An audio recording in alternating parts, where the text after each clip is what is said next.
हरिः ओम तत्सत। हरिः ओम तत्सत। हरिः ओम तत्सत।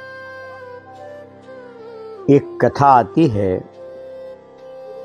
देखिए, गृहस्थ आश्रम और वृत्त आश्रम, संन्यास आश्रम को वृत्त आश्रम कहते हैं। एक बार भगवान श्री राम जब वनवास अवधि में चित्रकूट में निवास करते थे, तो जो भी संत उनके दर्शनों के लिए उनसे मिलने जाता था, उनकी कुटिया बड़ी व्यवस्थित होती थी। जिसका जहाँ स्थान है वो वस्तु वहीं पर मिलती थी।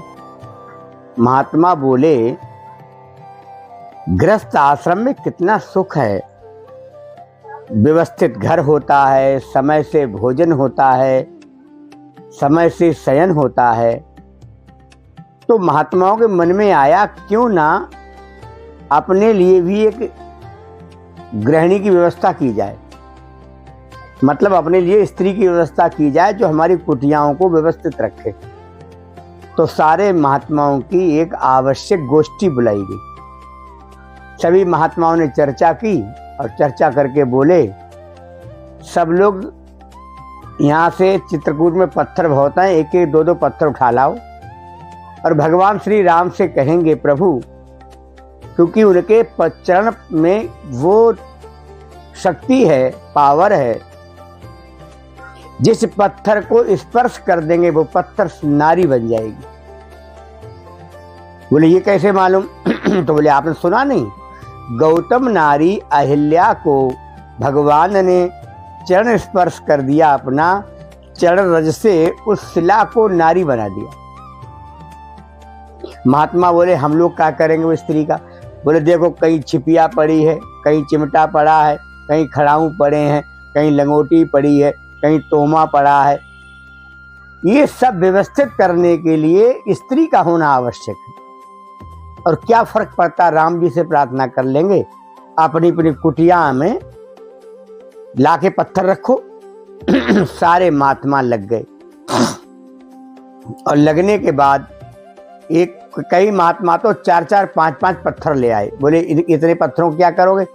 बोले, ज़्यादा ऐसी स्त्रियां बनवा लूँगा, एक से सफाई कराऊंगा, एक से फुलवाड़ी लगवाऊंगा, एक से रसोई बनवाऊंगा।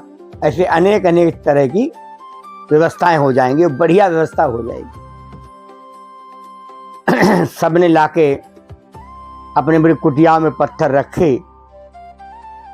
एक दिन राम जी को उन्होंने देखा रोते हुए, और कैसे रो रहे थे राम बिलख कर, हे खगमृग हे मधुकर श्रेणी, तुम देखी सीता मृग नैनी।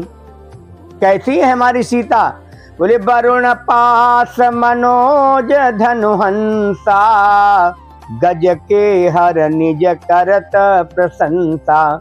राम जी ऐसी उपमा दे देकर रो रहे हैं, अपनी सीता जी को खोज रहे हैं। संतों ने पूछा, भैया ये क्या हो गया? बोले, राम जी रो रहे हैं। बोले, क्यों? बोले, उनकी नारी का हरण हो गया है।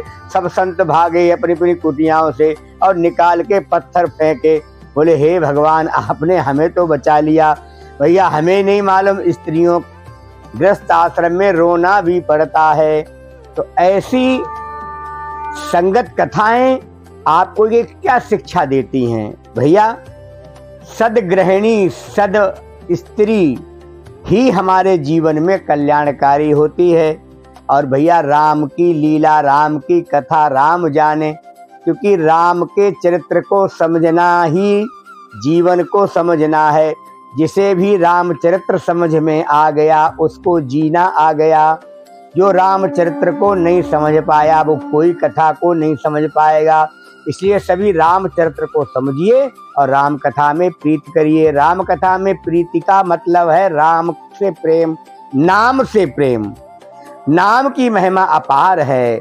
अगले एपिसोड में नाम की बात करेंगे।